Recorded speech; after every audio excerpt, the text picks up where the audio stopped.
So it just goes to show na kulang forever. That's the reality sa vision. Anytime you can be relieved. So you have to be ready. Pero sir, may information ba kayo kung bakit siya tinanggal? So now, may mga haka-haka lang. I don't want to speculate further. Bahala na. Kung sila na, ang laki nang dapat ang magbigay ng paliwanag. Bakit? So, hintayin na lang natin. Sir, na dapat gawin ng PNP para hindi ma-apektuhan yung moral ng mga pulis? Siya nangyari. Actually, sanay na ang PNP dyan. Yung mga mabilis na turnover ng liderato. Sanay na ang PNP dyan. As PNP as an organization is very flexible. It can adjust, it can adapt to all the unexpected na mga pangyayari. Sir, yung umabuso daw siya, umabuso daw si General Torres. Kaya daw po siya nasibak Umabuso. Sa pag-a-assign na to. I don't know. May abuso na rin. During my time, I am going to share with you the relationship between the chief PNP and the president. And even the president orders ay parang wala ko lang nakikita I don't know hindi ako siya Sir, what do you think? Ay, si General Nartates. General Nartates papahinga. Ano po pagkakilala niyo kay General Nartates? Next week yan. Next week. Asahan niyo, he is an official gentleman. He is the last of the Mohicans. The last of the Mohicans. Last 92. Sir, hindi ba yun, yung ginawa ni General Torres, hindi ba parang bang mabaypas yun? Parang i-active daw at bawal ba yun, sir? Ginawa niya? Because the power to appoint undesignated officers to different positions lies with the chief PNP. It's possible. Pero hindi niyo ginawa yun, sir. But of course with the clearance of Malacanang. So, clearance of Malacanang. I was given the mantle of authority to the then President Duterte. You decide whatever you deem fit for the organization, you do it. Yun ang sabi sa akin yung President Duterte. Kaya wala ko nakita. Sige, nasagasaan ko. Because the authority came directly from the President. Sir, ang sabi ni Senator Lacson, ang information niya, kaya sinibak si General Torres because he went beyond his authority, meron siyang sinibak without clearance ng Malacanang. So, ano yung base sa kanya kay Torres doon sa actuations niya? I don't know. If he did it without the clearance of Malacanang, then maybe, meron siyang nasagasaan. Doon sa sabi during my time, nag-declare ako sa Malacanang na provinsan, mabilisan ang kailangan aksyonan kaagad. Nag-issue ako ng order, then later on, I just inform Malacanang. Ito yung ginawa ko. So, parang ano, sir, deserve ba ni Torres na masibak? Well, sabi siya, expected na yan. Expected yan sa servisyo. You can be relieved anytime. Habang functus officio, you are good when the need exists. Pero sir, sabi niya, nag-meeting daw kayo na nagpunta siya dito. Ano yung napag-usapan niyo, sir? Nag-meeting daw kayong dalawa. Pumunta sa presin. Ano po yung sinabi niya kayo, sir? Just give him my piece of advice as former chief PNP. Yun ang sinabi ko. Pag-relieve, sir, wala na yung benefits, at saka retirement. Pag-relieve. Andyan pa rin. Relief is just routine function ng organization yan. Kahit na you are relief purpose, if you not facing administrative criminal cases, then andyan lahat ng yung mga benefits mo. But in this case, is very unique because he still has more than 1 year to do before his mandatory retirement age of 56. So nasa kanya yan if he doesn't give up his rank, his 4-star rank, ay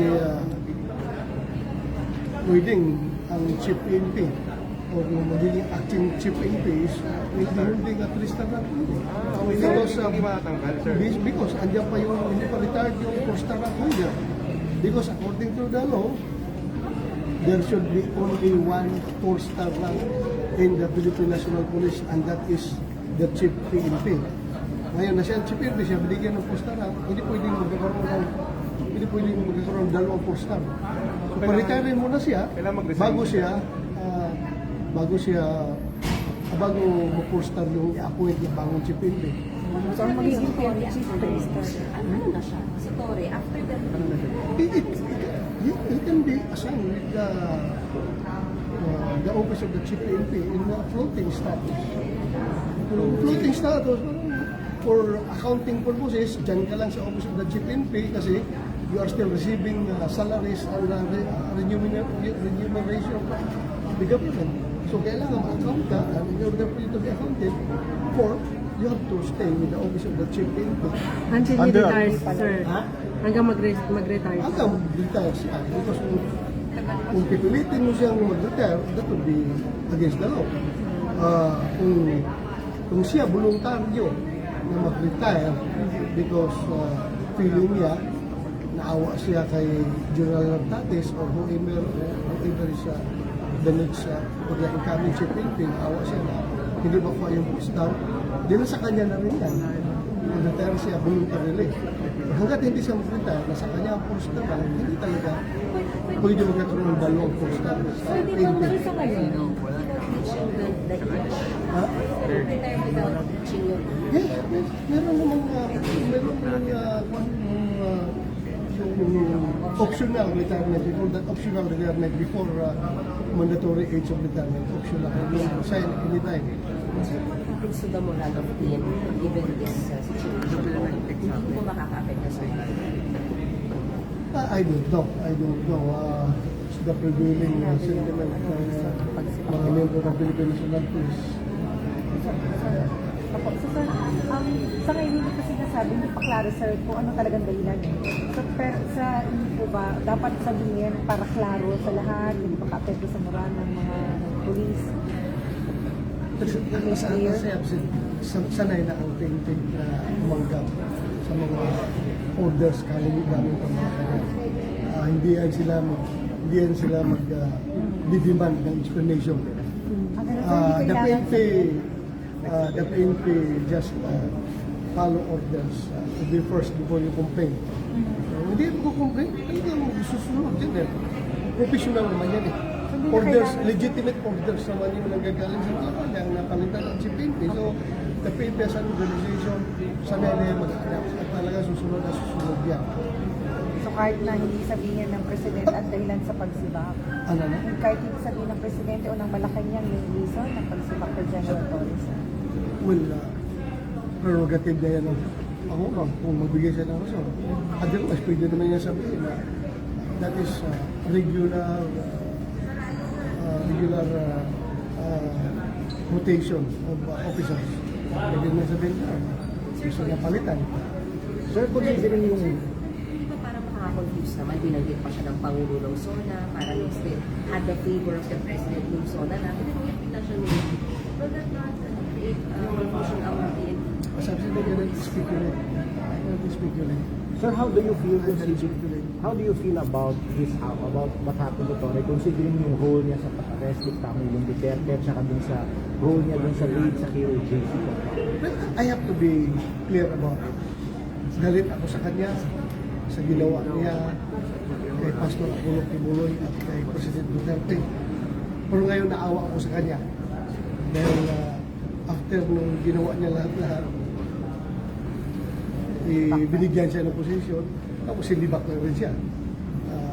galit ako na naawa ako sa kanya. Because I've been there. What if ako ang nandyan, nakaupo at sinunod ko lahat ng orders ng nagbibigay ng orders sa akin. Lahat na ginawa ko. Kahit na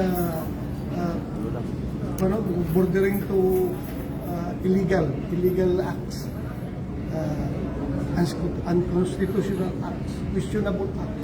Ginawa ko na lahat. Pagkatapos, ngayon, tanggalin lang niyo ako ng unceremoniously. That's my opinion as a former chief NP. Ganun na yung feeling ko. But then, it doesn't erase na talaga masama ang loob ko niya sa kanya, sa ginawa niya ako pa ni Pastor Kibuloy at panahon ni President Duterte yung ginawa niya. Masama ang loob ko sa kanya. But right now, naawa ako sa kinalalagyan niya. Until now, masama loob yun, sir. Until now, sir, masama loob. Yes! Hanggat hindi may palit si Pangulong Duterte, masama pa rin ang loob ko. Kahit na may palit, dahil ginawa yun eh. Sir, kahit nag-meet kayo nung, kahit humingi siya ng payo sa inyo nung nakaraan, Well, I had to be professional. I am the chairman of the Senate Committee on Public Order and Dangerous Drugs. I have the oversight function over the law enforcement community. And the PNP is greatly a part of it. So we have to be civil, to be professional. Kung kaharap ko sila, kahit nagalit ako, masama ang loob ko, I have to deal with them professionally. Sir, isa lang po. Meron po kasi sinabi si Mayor Magalong na nung daw po time niya sa PNP, pagkada po budget deliberations na sa House, makakatanggap ng utos galing sa taas na sabihin, puntahan niyo yung mga kongresista niyo, hingin niyo kung ano mga request nila, ano yung mga complaints nila sa lugar. Meron po ba kung experience na gano'n, sir? O may inutos kayong gano'n during your time as Chief PNP? Well, expected yan. Expected yan dahil nga gusto natin na gusto natin na smooth sailing yung budget deliberation, lahat ng mga parochial concerns ng mga people who wield the power of the purse. You have to meet their expectations. Kasi para pagdating sa hearing, smooth sailing na. Ginagawa yan ng ibang liderato. But during my time, hindi ko yan ginawa. Hindi ko ginawa yan. Bakit, sir? Kasi open naman sila magsabi sa akin, mag-communicate sa akin, yung mga congressman at mga senador, kung may kailangan sila na mga parochial concern sila, nagtitext mo sa akin. So, hindi ko ginawa. Hindi ko ginawa. I just cannot make your assurance na yung mga tao ko sa baba, ganito rito, kung baka kang contact din sa kanila, pero ako personally, hindi ko ginawa yun. Pero sir, ano yung mga parochial concerns na nilalapit, sir? Yung isang congressman galit dahil tinanggal yung kanyang provincial director doon sa office niya, gusto niya, kaya meron siyang gusto na ipapalit doon. Yung mga parochial concerns. What about the project, sir? Projects. Ano pagka deliberation? May proyekto ba yung PN?